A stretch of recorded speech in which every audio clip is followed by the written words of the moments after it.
Lokumuna kolo mukulu, mokelia mokeli, nzambi ya bankulu, nzambi ya bolamu, nzambi ya seko, nzambi ya kuba, tela. Louange au créateur de l'univers, salutations de paix, de vie, de force et de santé à tous. Chers frères et sœurs, donc, comme vous le savez certainement, beaucoup de gens sur Internet et en dehors même d'Internet affirment que la Bible n'est pas de la tradition africaine. Et parmi ceux-là, il y a beaucoup de gens qui sont africains. Certains s'expriment notamment sur YouTube, comme on a par exemple une chaîne YouTube qui s'appelle Tell Me More TV, qui a réalisé dernièrement une vidéo intitulée « Les religions dites révélées sont-elles vraiment des religions africaines ?» Donc le but en fait de poser la question, c'est pour pouvoir ensuite essayer de démontrer que la réponse est non. Et c'est donc aussi pour nous une occasion de plus de démontrer que la réponse est au contraire oui. Et cela en allant directement consulter la tradition elle-même, sans passer par les dires des individus ou bien les récits que l'on retrouve ça et là, parce que la tradition directe originelle d'un peuple se trouve avant tout dans sa langue parlée. Et ici, nous allons consulter le Lingala, qui est une langue dite bantou, et les langues dites bantou sont encore massivement parlées par des centaines de millions de personnes à travers la terre de nos jours.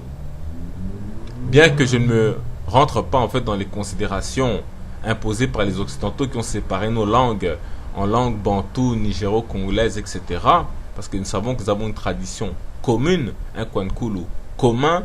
Néanmoins, on parle ainsi en disant les langues dites bantou par convention pour qu'on se comprenne.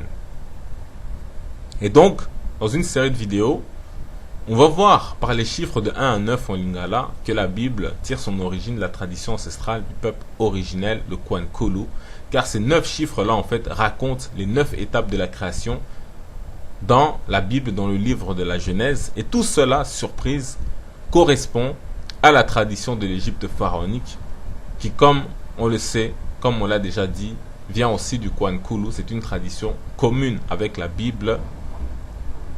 Aussi, le calendrier égyptien compte 360 jours d'année lunaire. Mais avant le jour du Nouvel An, on comptait 5 jours préalables que l'on appelle jours additionnels ou épagomènes en fait. Mais nous on va dire préalables. Surtout concernant cette vidéo ou cette série de vidéos. Ces 5 jours en fait correspondent chacun à une divinité de l'Égypte. Le premier correspondrait à Amon-Ra ou Atum sous le nom de Horus l'Ancien. Ensuite venait Osiris, Seth, Isis et Nephthys.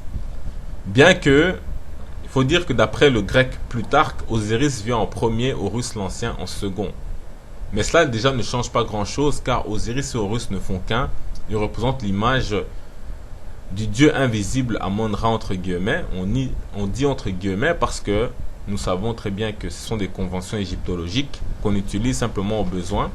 Et aussi, il faut savoir que la divinité Ra, c'est tout simplement celui qui vient en tout premier. Donc, il est normal que le premier jour lui soit consacré. Et donc, ces 5 divinités correspondent aux 5 premiers chiffres en Lingala et au récit de la Genèse. Ces 5 divinités sont les 5 jours qui précède en fait la création de l'homme au 6e jour. D'où le nouvel an qui est une nouvelle naissance que l'homme se doit de fêter comme il se doit parce que c'est un jour qui lui est dédié. Aussi, dans cette vidéo, on ne va pas s'embarrasser de l'hébreu et des hiéroglyphes. En tout cas, on ne va pas trop rentrer là-dedans. Pour ne pas alourdir la vidéo, on va se contenter des similitudes évidentes et simples, car de l'hébreu et des hiéroglyphes, il va y en avoir énormément dans les vidéos à venir sur Kinkolo Alingi. Mais ici, on va essayer d'y aller tout droit pour poser en fait les fondements de ce sujet qui est très important. Maintenant, donc, voyons tout cela, on peut commencer. En Lingala, le chiffre 1 se dit Moko. Et la parole ou la bouche en Lingala se dit Monoko ou Monko. Parce que, par exemple, pour dire donner de la voix, on dit Mongo-ngo. On dit Mongo, Mongo. Qui est comme Moko et non pas Monoko, simplement. Et ce terme-là, de la parole monoko ou monko est semblable au chiffre 1 moko. Jean chapitre 1 au verset 1, on nous dit au commencement était la parole, et la parole était avec Dieu, et la parole était Dieu. Fin de citation. En hiéroglyphe, le nom du Dieu unique est Ra, selon les conventions égyptologiques. Ce nom s'écrit en fait en hiéroglyphe avec une bouche, un bras et un disque solaire. Le bras en lingala se dit le boko, mais se dit aussi le moko. Et donc, le bras, le boko, et la racine de moko, le chiffre 1, sont en fait identiques. On a oko, parce que la racine du chiffre 1 est oko. Quand on dit bo, oko, donc boko, ça signifie en fait unité. Et le boko ou le moko signifie donc l'unique ou le premier.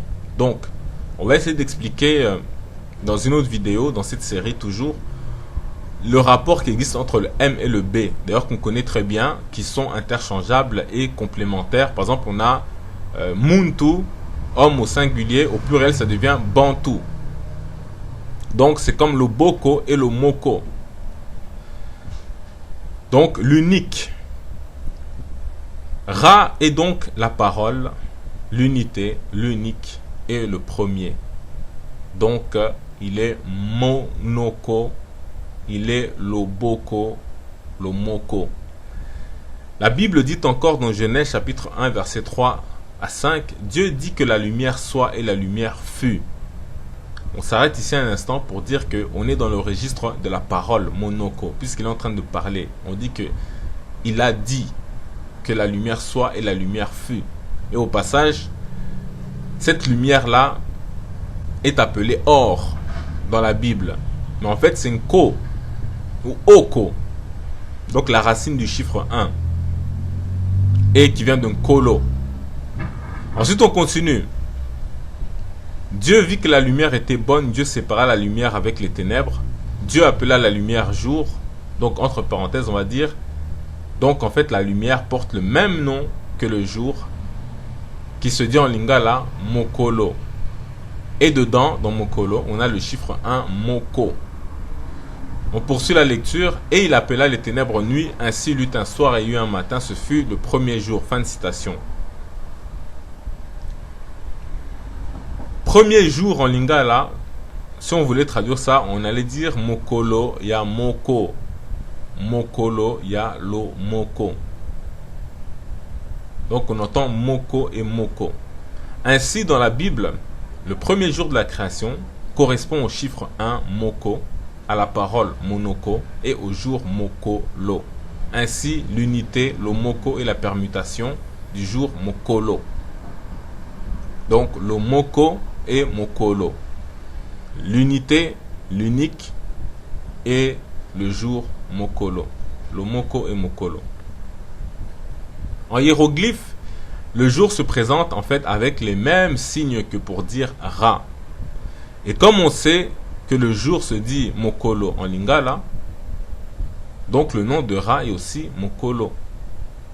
Mais si on veut lui donner plus de force dans la prononciation, on va dire mukulu.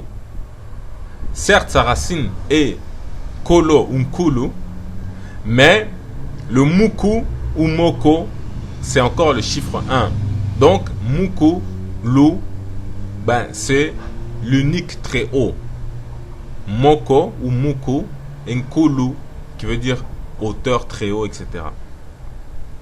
Et donc, la question est en quoi cela se rapporte au jour additionnel du calendrier égyptien, ou bien du jour préalable du calendrier égyptien. En sachant donc que ce mokolo-là, du premier jour de la création de la Bible, c'est la lumière unique. Vous allez comprendre pourquoi on parle de lumière unique. Parce que aussi la lumière différenciée qui va intervenir au 4e jour, notamment, mais aussi même au 2e jour, etc. Eh bien, le rapport donc entre la Bible, le chiffre 1 en lingala et l'Égypte antique dans le calendrier, eh bien, il correspond au premier jour du calendrier égyptien, celui de Horus l'Ancien. Ancien en lingala se dit Kala. Mais quand il s'agit d'une personne ancienne, on dira mokolo. C'est-à-dire exactement le même terme que pour dire le jour en lingala. Dans ce cas, on dira pour Horus l'Ancien qu'on parle de Horus Mokolo. Parce qu'il y a aussi Horus le Jeune, il ne faut pas le confondre. Parce que si on parlait au langage actuel, on aurait dit Horus Mokolo et Horus Mouké. Le petit et l'ancien, ou le grand. Et celui-là, le jeune, est le fils de Osiris, c'est le Messie, etc. Mais bon, c'est un autre sujet. Mais on rappelle aussi que Horus l'Ancien, donc Horus Mokolo, dans les textes des pyramides, il vient même avant Osiris. Et il est assimilé à Ra. Et donc il faut comprendre par là qu'il est logique que dans les jours épagomènes, quand il est associé à Ra, il précède Osiris. Mais si Osiris le représente, eh bien c'est Osiris qui est le premier jour. Mais dans tous les cas, dans les textes des pyramides, les plus anciens textes religieux au monde, eh bien, Horus l'Ancien apparaît avant Osiris. Mais Plutarque nous dit que c'est Osiris, Horus l'Ancien, Seth, Isis et Nephthys. Mais qu'à cela ne tienne, comme on a dit, ça ne change pas grand-chose. Et comme on a vu dans le terme l'ancien, donc Mokolo, ou le jour Mokolo, eh bien, on se rend compte qu'on retrouve encore le chiffre 1, Moko. Ce qui correspond en fait parfaitement au premier jour de la création dans la Bible, où Dieu crée la lumière et le nomme le jour, donc Mokolo. Tout comme en Égypte, le premier jour est dédié à Horus l'Ancien, donc Mokolo. Et enfin, dans le terme parole, Monoko, on retrouve également le chiffre 1, Moko, car au commencement était la parole. Donc voilà qui est dit concernant donc le chiffre 1, Moko, qu'on appelle aussi Yambo, et cela est encore relié au premier jour de la création, mais aussi aux jours qui suivent, car c'est à partir en fait de ce terme-là que l'on obtient le jour en arabe et en hébreu, mais ça c'est un autre sujet, on va le réaborder dans la suite. Loku Munankolo, Tatanzambia Bankulu, paix, vie, force et santé, salutations. Yaya Kwankolo. Yaya Kwankolo.